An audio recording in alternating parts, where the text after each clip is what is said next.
Hello there and welcome. I'm Peggy, and we have a special program today. And if you have children at home, you might want to put them in front of the TV set because, yes, we have some special guests, but we also have two very special dogs here in our studio. And I think I've made a couple of new friends, and we're just so pleased to have all of you, and thank you for giving us your time. First of all, I want to introduce Brian Osborne, and he is with the Greenville County Sheriff's Department, and his dog and my new friend is named Mike, and he's called Mikey, and he is quite a magnificent animal.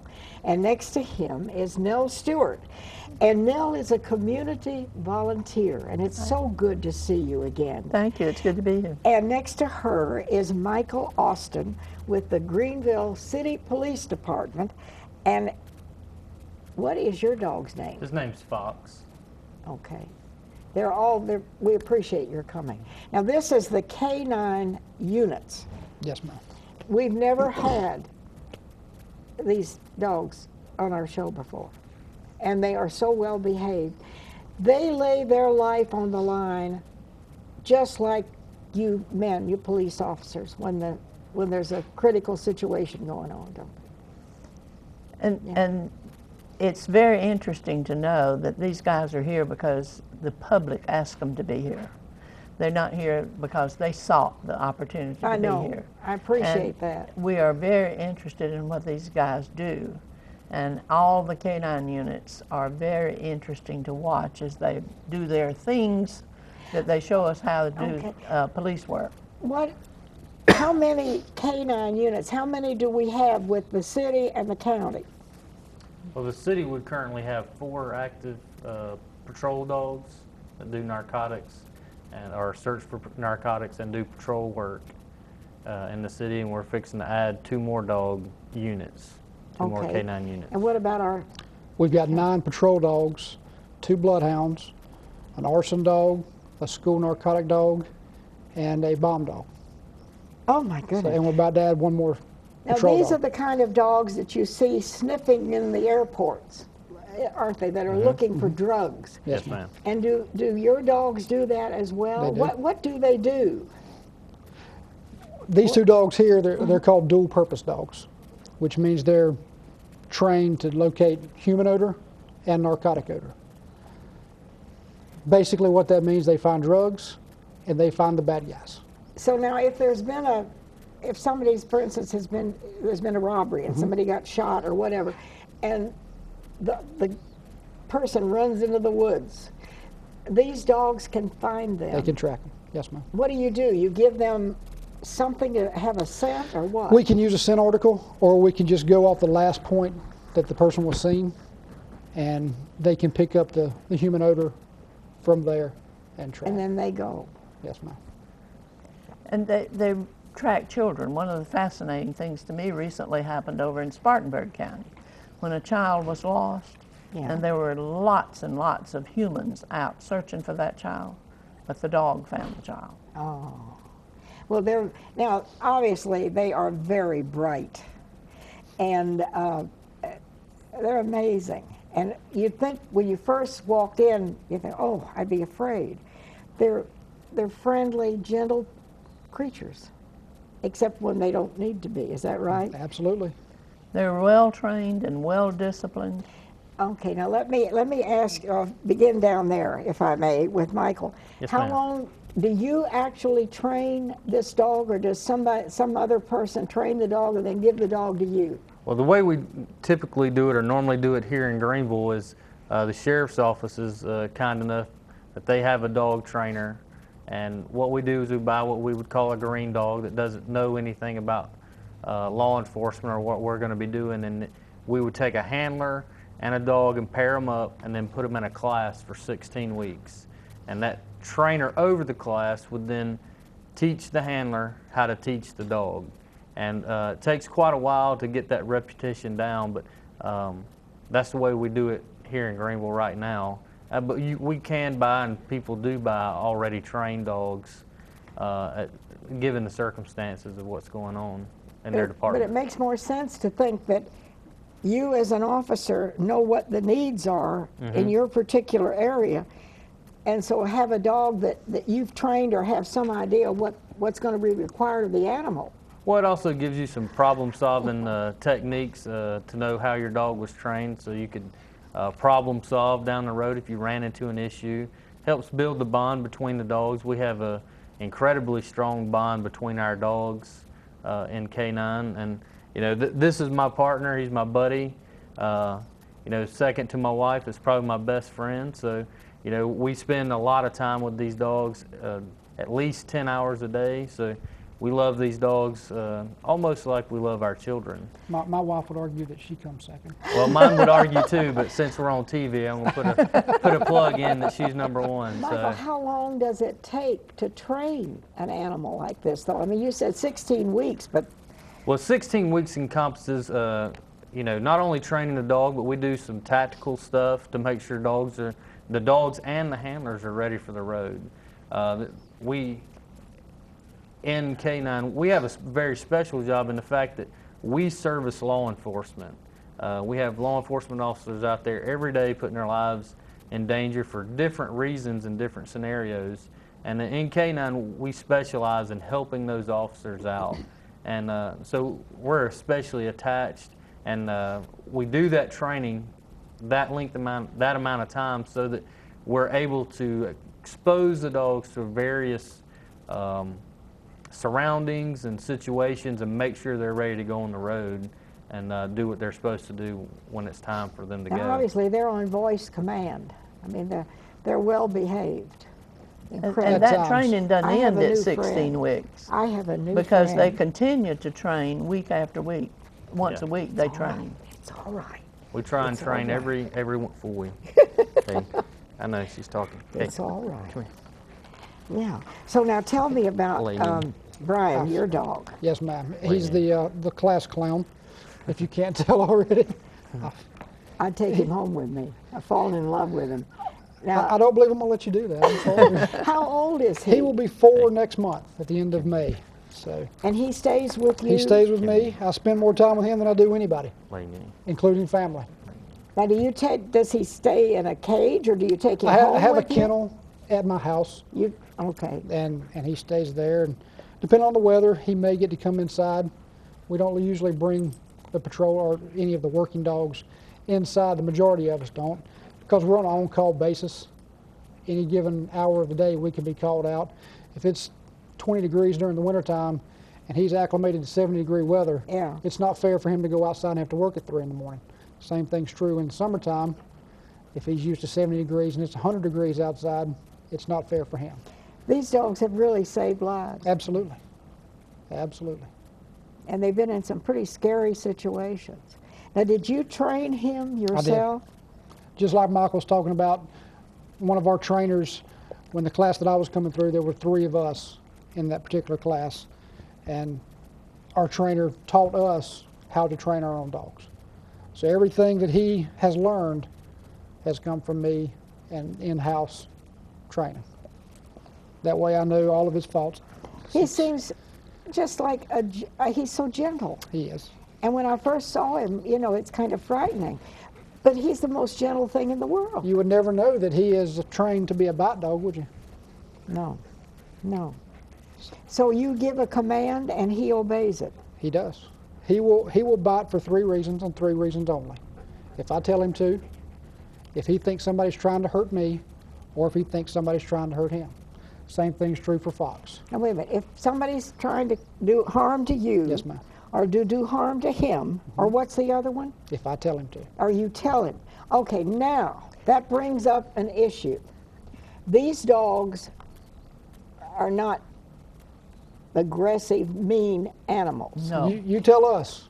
I know that. But when the situation calls for something to be done drastically, if there's a situation a criminal situation, for instance, a violent situation, then they react to what is necessary. Peggy, it's very interesting. One of the good aspects of these dogs is that is the only weapon a police officer has that he can deploy and recall. If he shoots his gun, he can't recall that bullet. If he uses his taser, he can't recall that. He can send this dog out, and if he sees reason to stop the dog before it gets to the suspect, he can recall the dog and nothing happens. All right. That's the only instrument they have to use against a perpetrator or a suspect that they can recall.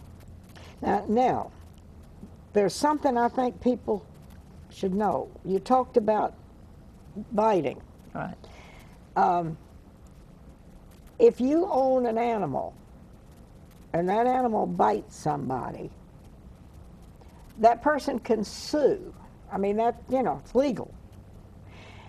If these dogs bite somebody, they can also sue. That person, we need to change that law. The person can sue the agency that owns the dog. Yeah. And that is not right.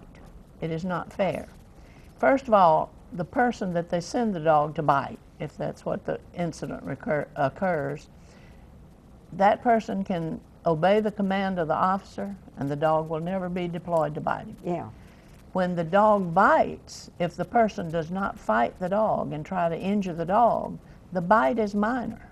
There have been incidents where the dog has bitten and held the suspect on command, and the only injury that he had, they used a Band-Aid to cover. It was no serious injury. But if that they person fight still the dog, has a right to sue. yes. And so on our books now, that's the way it is. That's but the you're way the trying to law- get that law changed? Yes, the law, there is a law, a rewritten law, in the state of South Carolina. By the way, we're one of the few states in the nation that has a law that is like that doesn't protect the police dog when he's doing what he's supposed to do. There's a law written in South Carolina that they are holding in the Judiciary Subcommittee that this law comes under, and they're telling us they want to wait till next year to consider it. There's no reason to wait for next year. It needs to be considered now and taken care of during this legislative session. And your listeners can help us out with this. It's only fair, it's good for the taxpayers because we don't have to pay for these lawsuits that are frivolous, that are brought against these animals, but it is good for the taxpayer to save that money, but it also just makes simply good sense for them to do it this year. And this is an election year, and your listeners can put pressure on our legislative delegation in order to get that law changed to a reasonable law for these animals.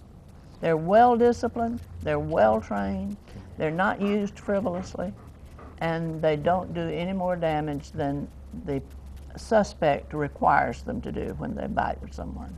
Yeah. So we need to have it on our books. That and another protection for these animals. That's true. And another change that we need in that law is to make sure that all law enforcement agencies have only certified dogs. As the law stands now in South Carolina, which doesn't make a piece of sense to me, somebody can go out and pick up a dog anywhere at a dog pound, off the street, with animal shelter, and call it a police dog and utilize it, and that's okay. It should not be okay.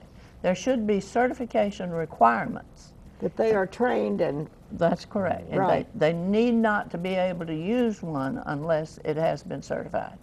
Okay, so we can, who do we call? You call your... Call your legislative delegation, whoever it may be, and it doesn't necessarily be the one that's in your district. You need to call the one in your district, but what I tell these people who are running for office a lot of times is, I don't live in your district, but I sure do know a lot of people who do. Okay. And I can call my friends, I can call my relatives and say, you get on this fella.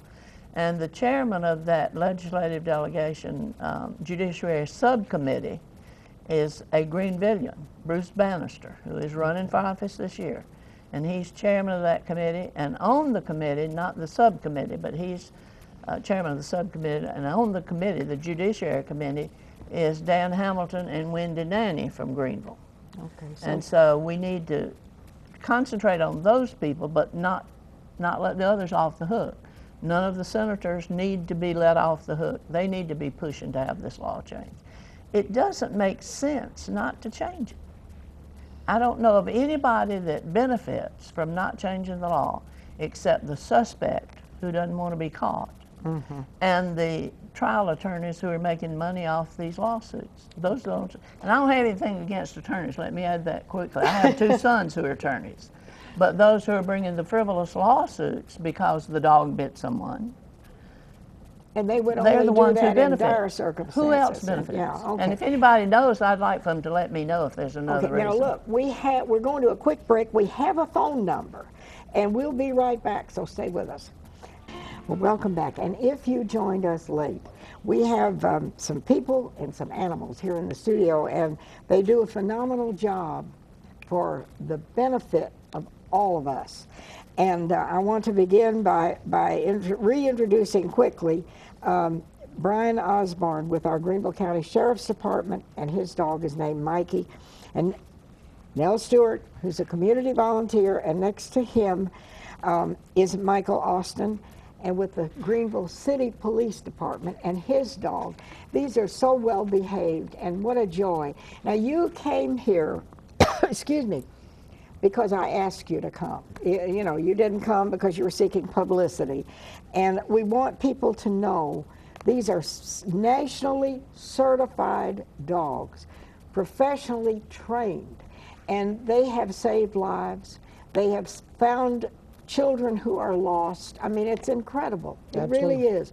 Could you just give us a little, maybe a little story about what you and your dog have accomplished, or some situation that he helped you with? Mikey, actually, I was out with the U.S. Marshals a couple of years ago, and we were looking for a gentleman that was involved in a shooting, and we thought he might be hiding in the attic. Well, Mikey was sent in the attic to find this would-be bad guy, and he gave me an alert that was not consistent with finding a man.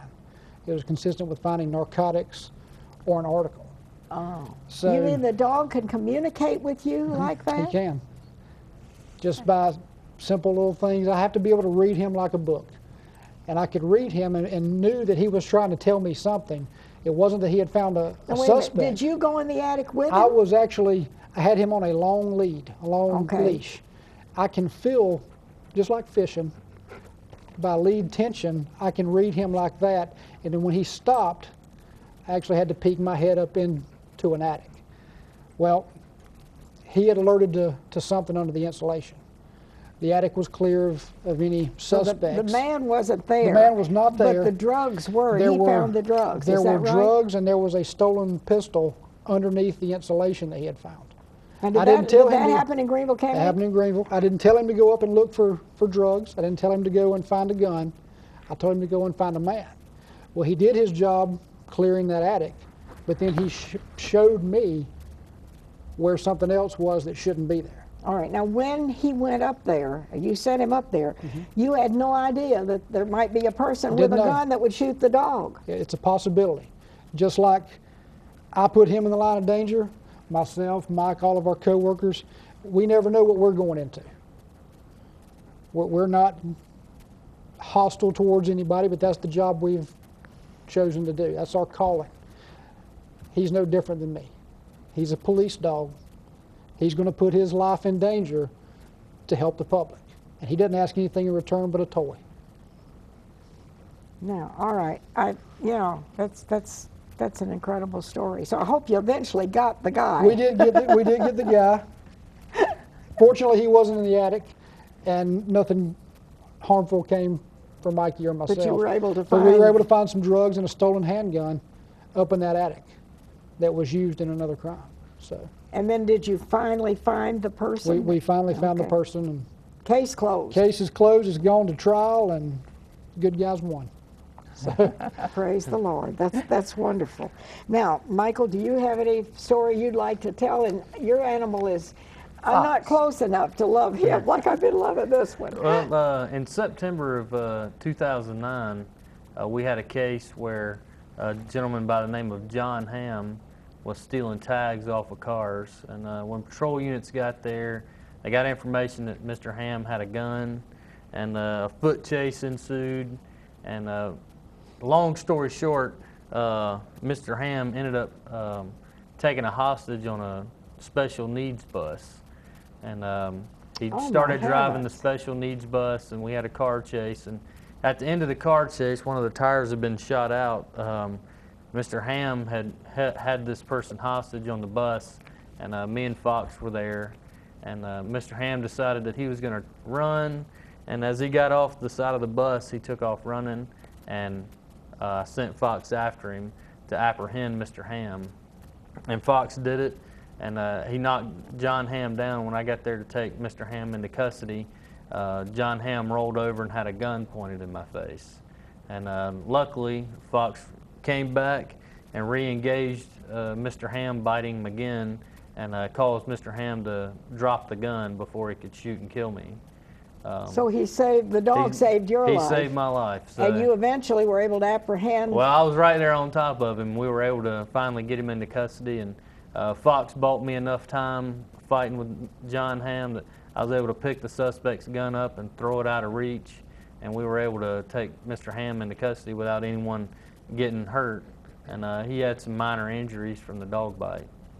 Which is, you know, what he deserved. Well, you know, if you don't stop when we ask you to, it kind of escalates things. So that's the whole point, that these dogs only bite someone if we tell them to. If you tell them to. If I'm in danger, or if I'm being hurt, or if he's being hurt. Yeah. And which we hit 2 of those just on that one case. So I told him to bite him, and he knocked him to the ground and came off because they flipped over a couple of times. And then you were able to get control of the situation and get the gun. Yep, because he was fighting with the dog, so he didn't have time to shoot me. He had to deal with Fox first, and it ended up saving my life that day. So that's how attached we are to these dogs and how much they mean to us, and that's really why this effort that Miss Stewart's doing is so important to us. I didn't ask you. You talk about training these animals, and I know, like racehorses and all, they spend hundreds of thousands of dollars on these horses. Does it cost a lot of money to train a dog to be in this canine unit? How do you do that? I'm not sure if you can really put a monetary amount on it. I'm sure you could. Well, they're valuable. Well, you know, the price of the dog depends on where you go. Probably anywhere between $4,500 to maybe $6,000 or $7,000 for a green dog with no training. Then you add in the salary of the officer during that time. But these dogs far pay for themselves in 1 year's time with the amount of drugs and money that we seize. Of course, one life saved is worth whatever amount of money is put into it. And so there's really not a price that we could put on these dogs. I mean, monetarily, to buy one and to train it, we could put money on it. But in the end, there's not enough money to really pay for what they're worth. Do we need more dogs in your sheriff's department and your Greenville County police department? Is the need there for more dogs like your dogs? Well, dogs just like us, they age quicker than we do. So, you know, turning those dogs over and having new dogs and fresh dogs coming in is what we need in law enforcement. We need the responsibility of departments to train their dogs and their handlers to meet these certifications like we do here in South Carolina. There's a lot of good canine units in South Carolina, but you know, like Nell was saying, that there's no standard yet by law that anyone would have to meet if they didn't want to. And that's really what's good about what Nell's doing for us, is trying to bring this to light, to build this standard, and it wouldn't cost the state. If anything, it would be very minimal because the regulations are already there in the state system. And they'll probably be cheaper in the long run. In the long run, we had a phone number. I hope we put it up. It's 864-275-4884. I don't know if it was on the screen, but there it is. 275-4884. And I'll keep that number here if you didn't get it and you want it. This is important for the safety of all of our people. And all I can say is, God bless you for what you're doing. Peggy, and we appreciate you. If they didn't do anything but locate lost children and some of the older adults, they would be worth it. Thank you. Thank you for coming. Thank you. Wherever you are, we'll see you next time. Stay happy and drive safely.